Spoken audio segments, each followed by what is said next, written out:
Hi, I'm Danny Knightmare, and as you can see, I like cool stuff, and I like cool t-shirts. And that's why today's episode is brought to you by the Etsy shop t-shirts and stuff. And if you got a dark side like myself, I recommend the Dark Ones Closet on Etsy as well. Come on, who doesn't like cool shirts and cool shit? Use the code HORROR13 and save 13% off your order. Would I ever steer you wrong?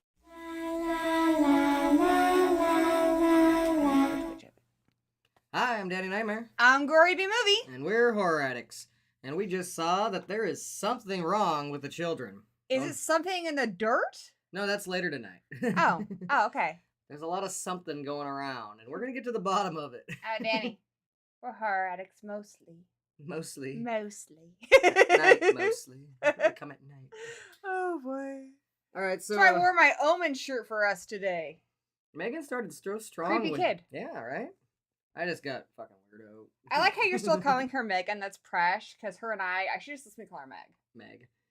Shut up, Meg. Anyways, Megan started off so great this year, but 2023 is starting to slide downhill, so I'm hoping we're seeing something good soon. It's like, you know, when you don't quite slip on your ass, but you kind of lose your balance on the ice. You're like, whoa, whoa, whoa. Right? That's kind of what's happening here. And it's not just because of the movie we're talking about. Yeah, though that's not helping. Directed this year by Roxanne Benjamin, who I only really know that she did one of the shorts on XX. Didn't really like XX, though. She did the Chupacabra one, Don't Fall, and that was probably my favorite one. It wasn't great, but it was probably my favorite one. She did a couple episodes of Creep Show. They were pretty good, where the fat guy uses the leeches to lose weight, and the one where the lady kills her husband, but then when she's taking his body out in the elevator, loses power. Those were okay. But this is like her first like full-length film that I've seen. She's probably done one before or something, but this is the first one of her I've seen, and I didn't really like it. No, sir, I don't like it. It had a pretty little... But, you know, we're not going to tell you we don't like it. Yeah, we got other reasons. We're going to tell you why. We're going to tell you why in exhaustive detail. We'll also tell you what we did like about it, because there wasn't everything bad about it. We like something about it? Yeah, there's a couple of things. There are things we like. There are things we like. There's always things we like, unless, you know... Yeah. Most of the time. Mostly. Usually there's something I like to say about it. Actually, there was a lot going on with the camera. Some of that was pretty good. Maybe a little too much, though. Like, they were a little sometimes it took me out of the movie because there was too much camera work going on in there. I feel like, maybe we should start with the plot. Oh, yeah. Yeah, we should Usually we do. Yeah, why not? Okay, so... I mean, you're showgirl. Ellie and, Ben... Spencer? Oh, no, I'm confusing you. I'm sorry. By the way, hi, Patrick. Yeah. Yeah. So there's two couples, both alike in dignity. Yeah, and we got Margaret and Ben, and I think they bring over Ellie and Thomas. Ellie and Thomas have kids, And the kids love to run around. They're both out. Like they got a couple of cabins they rented, and there's like this cool place. If you really hike way up there, you'll find like this fort thing, and it's like built into the wall. And you go inside, and there's like this giant pit. And then the pit wants what the pit wants. Yeah, the pit wants what the pit wants. You haven't even... Guys, watch Jughead. Yeah, Jugface. Just for that. Jughead quote. is Archie. Yeah. Yeah, he's got the crown. Well, anyways, these kids, like, when they get near the pit, they start getting nosebleeds and start acting all weird. So the parents kind of... Milk comes out of Carmen's nose. Anyways, they get the kids out of there. Kids don't act really the same, though. And they're going to let the kids stay with Margaret and Ben, even though they're, because Ben, like, he's getting along with these kids. They're doing great. While Thomas and Ellie seem to be having marital problems, but we won't really go into that because... We're not going to give you guys spoilers. Don't worry. Someone in the chat wants to know if there are going to be spoilers. Not going to be no spoilers today. If we do, we always flash it, but I don't we really will. plan on it. The little poster thing will turn red if we're getting into spoilers. Yeah, we'll say spoilers. Let's just say both these couples are having problems. They're both having different problems. So the one couple, they are having some issues with trust and intimacy, and that's why they're having this night. The friend suggested, why don't you guys rekindle that romantic flame? It's there, but it's kind of fading out because you guys are having some issues. And that's, exactly what, Amanda Crew's character Ellie wants. Amanda Crew, by the way, played the younger sister in Final Destination 3. And then Margot and Zach. Margot, I guess at one point said she didn't want kids, but it seems like she's kind of changing her mind on that.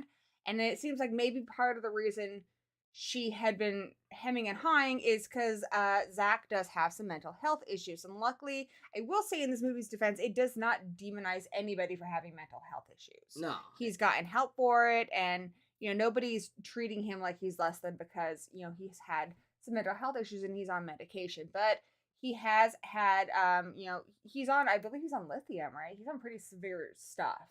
Yeah, he had a little bit of a meltdown. Ben, by the way, is played by Zach Gilford. Probably doesn't have mental health. He was in The Purge Anarchy. Yeah. Anyway, so they're kind of warm up to the idea of kids while the other two are trying to fix some problems. They let the kids stay with them. But when they wake up, the kids are gone. And it's like, holy shit, where'd these kids go? And don't worry, we're not going to get too much farther into the plot because they go looking for him. I will say, I won't tell you how, he is shook, as the kids say. Yeah. Because he sees the kids kill themselves. Yeah. Not in a violent way. I was keeping things vague, maybe. All right. They go to the pit. The kids go to the pit, which wants what it wants, and what the pit wants is children. Right. So the kids swan dive in there, and he's like, holy balls, I just watched some kids lemming themselves. So he's all messed up. He heads back to camp, and the kids are fine. Well, I mean, they're a little hyper, but apparently they woke up and they went to their parents' cabin and everything's good. And so he knows for a fact something is wrong. He thinks those are not the children. And, so we are kind of left in a place where we don't know if we can trust him because he has had a history of seeing things that aren't there. Yeah. And he knows that. He doesn't even trust himself fully. And everyone else is like, they're just kids. They're being kids. So you don't know, is he acting like a crazy person and picking on these children and overreacting, or is there something wrong with the children? Yeah. That's all I'm really going to tell you about that. I mean, the kids are like snarky little assholes at this point, but is it just him seeing it, or what? No, kids are 80% snarky little asshole. But I mean, he was getting along so well, and now they're acting like crazy. Like, in Lilo and Stitch, when she does his evil percentage, it's like, oh, your snarky little asshole percentage is here. By the way, thank you, Aaron. Thank you very much. Right. I went with my evil kid shirt today, the OG right here. Well, not the OG, but definitely one of the greatest. Yeah. The kids need cats. Well, you know what? They probably do. Not these kids, though. I wouldn't trust them with any animal. They'd eat them. Maybe. I don't know what they do, but I wouldn't trust or these kids. Or at least somebody would think they're eating them. So I love movies like this. I love movies where we have kind of a what is really going on here, paying attention to the clues. Yeah. Absolutely, that premise is always exciting, even though it has been done before. And this movie does feel a little all too familiar. Tommy Knocker-ish, a few other things going on in there, though. One of the big positives I'll say, this movie is beautifully lit. Yeah. It's lit. God, I'm lit, so yo. God, Hip I am, right? babe? It's beautifully lit. Vibrant colors, and use the color green very well. The thing is, and here's the problem with swinging for the fences is sometimes you do miss. But I love people who swing for the fences. I love you, Roxanne Benjamin. And I know this movie for some people it's gonna hit. It's not a huge miss. For me, it is a miss overall. But what you're doing with the colors here, she doesn't watch the show. But whatever. What's going on with the colors here is gorgeous. The thing is, the editing is way too overzealous. There's so many cuts. You guys watch those action movies where they need to hide the stunt double, so there's a cut every 2 seconds. That's what's going on here. And see, your cuts, it's just like anything else. It's just like when you're reading a book and the paragraphs get shorter, so you're reading faster and things are moving quicker. When you're cutting a lot, it makes it feel like a lot of energies happen. It makes it feel like something exciting's happened. This is really the mood of this. Should be more slow burn. Yeah. It should be more mystery. And so the cuts are working against what the tone should be. And so there's definitely a disconnect there. Yeah, there's a few, like, some cool camera angles here and there. They even have one kind of from Evil Dead, so you can tell they might have been a fan.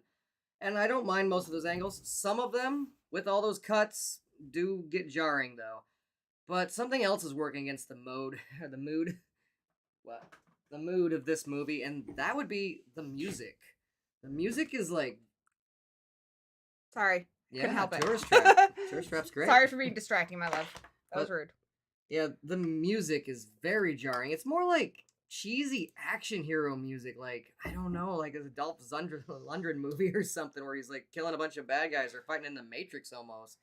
And I did see some compliments for this. I always check out, by the way, if you guys follow me on Letterboxd, I love Letterboxd and I'm so nosy. So do not follow me on Letterboxd unless you want me to stalk you and pay attention to everything you're watching. But if that sounds fun, follow me on Letterboxd. Anyway, I read everyone's reviews when I'm done with my own. And I did see a lot of people love the score. And I do think it's a cool score. I don't know if it fits this movie. It's a little too dramatic. And it's not only that it's dramatic, it's the way it's used. It's so loud. Yeah. You guys know that opening brrr when you watch Insidious? That's how the score is throughout. It constantly draws attention to itself.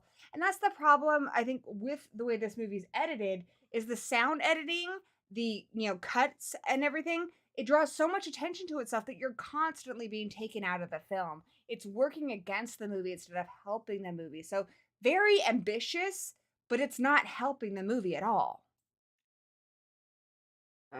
What's up, Afro Whale? FM Ghost, Have Cheetah View, Aaron Nordquist. How you guys doing? Yeah, that's what I'm saying. Like, it doesn't fit this movie. It's too fast, it's too loud, it's too intense. It's too furious. Yeah, exactly. There's like, it's like this techno metal beat, and like, that's not what's going on right here. It's like, you want this serious dramatic moment, but I'm hearing like I'm in a rave, and I'm like, this, what? Calm down, movie. It seems like someone's gonna steal a car or something. Like, we're gonna there are parts, like, for instance, again, not spoiling anything, but someone will approach the door and they turn around and you hear and so you think there's gonna be a big reveal or something. It's like, no, she just turned around. Yeah, it's... And there's nothing there. Can you imagine watching, for instance, like a romantic comedy, and then when they kiss, it goes da-dum! You can't use different genres sound cues for that. So this is like Fast and the Furious sound cues in what's supposed to be kind of a slow burn suspense movie. It's just so weird and jarring. Not that it's unusual to hear a in this type of movie, but the way they're doing it is weird. A should signify that something scary is happening. Pay attention to what's on the screen, because something scary is happening that you need to look at, and there's nothing. By the way, yes, I do own Omen 4 The Awakening. It's awesome, and it's right here in this collection. Yeah, I got the whole Omen thing over there. But yeah, that's the problem. It's like, and you hear that badum, but then like also then it goes do do do do do do do do do do do do do, and like you're giving each other like a worried look, but that the look what the music would suggest is that they're gonna pull out double pistols and start shooting their way out of something, and that's not even remotely what's going on here. So it's so strange. Just like it's weird. It does not fit at all, and it draws so much attention to yourself. So even though I like the songs themselves, they don't fit. They don't fit at all. Yeah. And they're way too loud. I feel like the mom here going, "Hey, turn down that racket," because It's way too loud. It draws all the attention. Exactly. That's one of my biggest problems with it. The acting's fine. The characters not too likable, but some of them are pretty interesting, so it's okay. I think they did a good job of making you like Ben right away. Yeah, Ben was likable. Ben's wife is okay. They don't do a lot with her. She kind of fills in the supportive best friend role. So it's not that we don't like her. It's just we don't feel like we know her. I didn't like Ellie. Ellie, they make her be a total shrew. Didn't like her at all. And they don't give Thomas anything really. Basically a cuckold. He doesn't have a whole lot of lines, so I was not interested in their couple at all. I liked Ben and Margaret. They had cool chemistry, and I was rooting for these kids, and especially Ben. He had a certain charm to him that I really liked. But then she gets weird, and I'm like, I don't know if I like Ben anymore. And the kids, and I nothing against the child actors. I think the child actors did exactly what they were told. The problem is the director, I think, doesn't less is more. And that's the problem with this entire movie, with the music. It's good music. Less is more. The edits, they're good edits, they're interesting camera angles, but less is more. Dial it back. And I feel like the director was telling these kids to overdo the creepy. And sometimes, The Omen is a great example. One of the creepiest parts in that movie was just kind of at the end of it when he's at the funeral and Damien turns around and he smiles. And actually, behind the scenes fact on that is the director told him a joke and made him laugh. But it's just so subtle and it's so small and it's so creepy. Kids can be very creepy without having to do a whole lot. And if you got the right atmosphere and the right music, you can really enhance that. I feel like this director was making the kids overdo it to the point where it is a little cheesy. They're like Bond villains almost. They're just like, twirling their little child mustaches. Right. Fair point, Station. Did anyone else think this was a Significant Other ripoff? Yeah, like I said, it borrows from a few things. I haven't seen Significant Other. Have I? Yeah, it borrows a little bit of that library episode of Goosebumps. Aaron, just assume whatever you ask. Yes, I have it. I have The Dentist 1 and 2. Just assume it's back there. We got most of what. Now I have to show him. Aaron's found my Achilles heel. Aaron! Okay. Yeah, I felt this borrowed from a few things. A specific episode/book of Goosebumps as well. I'm not gonna really go into which one because I don't want to spoil much. But yeah, there's some things. Tommy knockers, a few other things. I'm not gonna really criticize the kids' performance because they're kids, but I have to say they weren't scary. That is my thing. Came off. They weren't creepy even. They were just really. A little. I almost felt like we were a takeaway from the kids, like laughing because they were having fun. The kids do look like they're having a good time. Yeah. But I feel like the director's pushing them to overdo it a bit. Instead of coming off like scary or creepy like in The Omen, because he doesn't do a whole lot in The Omen. He doesn't have to because he can be, just the way he's directed. There's a scene earlier on where one of the kids is being a little aggressive and the older sister is like, hey, tone it down. And that was actually really good. So I know these kids are talented and I know they can act. Yeah. It's just the way they're pushed as the story goes on to kind of be over the top, and maybe that's what she's going for. Maybe. It's a little cheesy. Yeah, it was more kind of like, than it was, ooh. So that's just how it was with that, and they gave us a lot of those little kids, like we said. Too much. I'm not going to say which scenes we missed, but this movie builds up to so many good scenes that I'm like, okay, where's the payoff on that scene? And they're like, oh yeah, we're not giving you that scene. We're going to go back to something else. I'm like, what? I'm somebody who loves a good B movie, obviously, and I love cheese. He loves cheese. We love cheese. So a lot of that would be forgivable, and even I would prefer a movie that swings for the fences and maybe doesn't hit over a soulless film any day. And this is not a soulless film. You can tell Roxanne Benjamin has a lot of passion, which I really like. But I just one of the biggest flaws of this movie is it's also the horror. It doesn't deliver. No. Unfortunately, you're waiting and you're waiting, you're patiently waiting. One of the great things about a slow burn is the payoff. And when we finally get to the kills, I'm not telling you guys anything. I'm not going to spoil anything, so don't worry. I just will tell you that the first couple of them are off screen. You don't see anything. They kind of reveal what is actually going on in the movie, but they don't show it. You're looking for a reaction and you never get it. Like, that's what they build up to, like, the scene. You don't get it. They cut to something else that's boring and, like, off tone, and then they come back to the aftermath, and so that's all I'm gonna say. So, and it sucks when you see the aftermath and you're like, oh, that looks cool. I would have liked to see how that happened. Yeah. But they don't show you. And it's like, when you're waiting, I don't mind a slow burn, but I want to, when I eventually get to the end of that road, feel like it was worth it. see what it is. And I feel like they're like, no, something cool happened over there. And you're like, but where? I didn't see it. I missed it. So that's a real bummer. Because they do have some stuff at the end that, they have some kills that are violent, but we don't get to see them. We just get to see the aftermath. So again, I'm not spoiling anything, it's a horror movie. You guys know there's people who are going to get killed. Okay. That's comes with the territory. I'm just telling you, you're not going to get to see it. Yeah. And it sucks in that respect. Just the horror, because, like I said, the kids aren't, sometimes just a really creepy kid. Again, Omen is a great one. It's enough. Amazing deaths in that movie, though. Amazing kills. But this one just doesn't show you the goods, and that's what's a real bummer. I feel like somebody else saw it and then they were telling me about it. I'm like, but I want to see too, dude. Let me see that.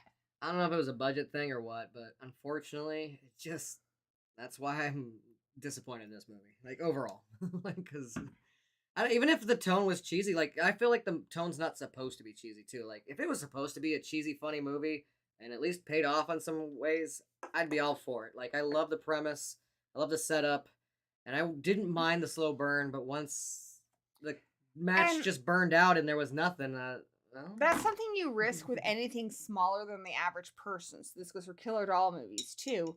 It can easily become cheesy if the tone isn't right.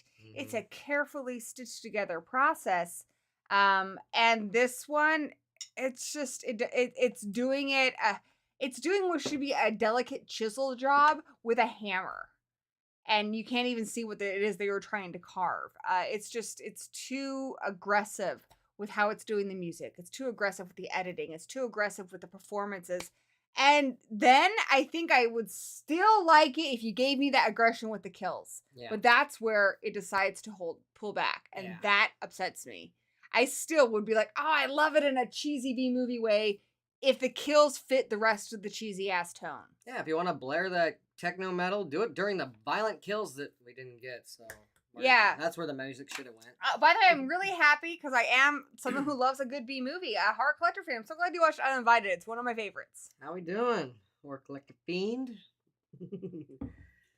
So I think it's safe to say what we pick for this, right, love? Yeah, it's going to get the green. Skip it to go with that green poster there. I hate to do it.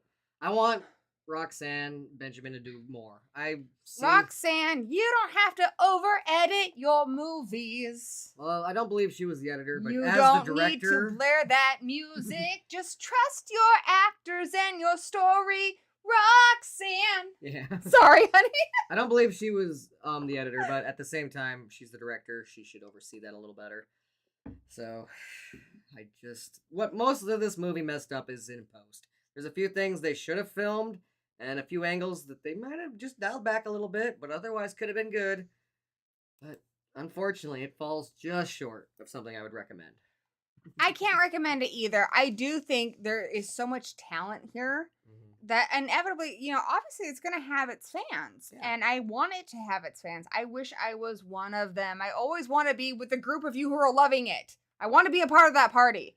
But for me, this one's just a miss. So, when I say skip it, I just mean that most of you aren't going to like it.